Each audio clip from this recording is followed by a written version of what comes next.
Hello दोस्तों, मैं आपकी राधिका।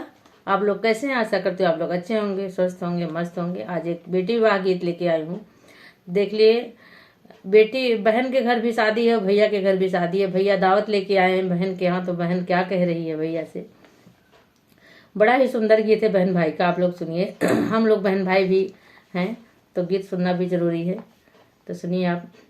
बहिनी दुआरवा सुपड़िया कई पेड़ावा, भैया तोड़ाई भर हाथ जी।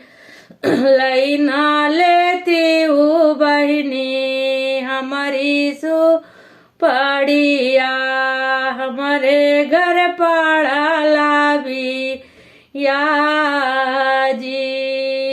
लैना लेती हूँ बहिनी हमारी सुपाड़िया, हमारे घर पड़ा लाभिया जी। कैसे काले हूँ भैया तोरी सुपाड़िया, हमारे घर पड़ा लाभिया जी। कैसे कालियो भैया तोरी सुपड़िया, हमारे घर पड़ा लाभिया जी।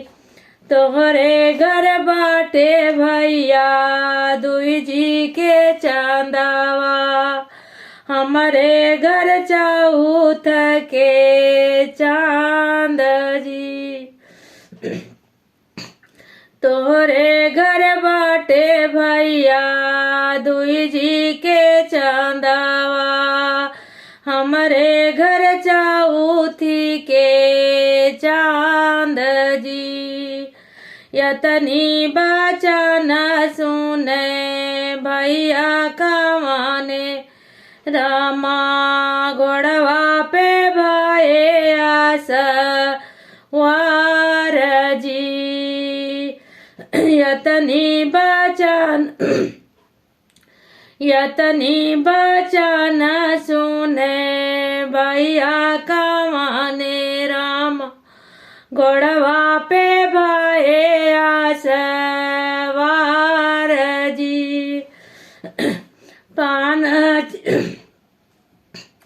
पाना चिराऊं जी से भरल थाला, भैया मोर भूखल जाए जी। यतनी बचन सुने सासुल कमाना दियई, सुन बाहु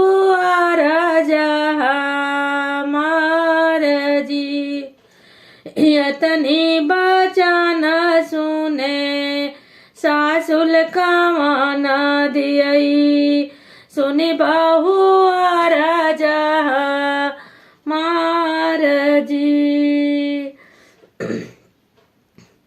हम काना दियाऊ बाहू एक साड़िया, ननद के दक्षिणा देऊ जी।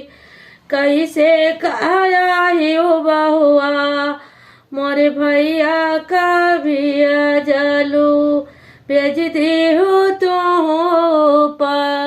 वास जी। भेज दी हो तो वास जी।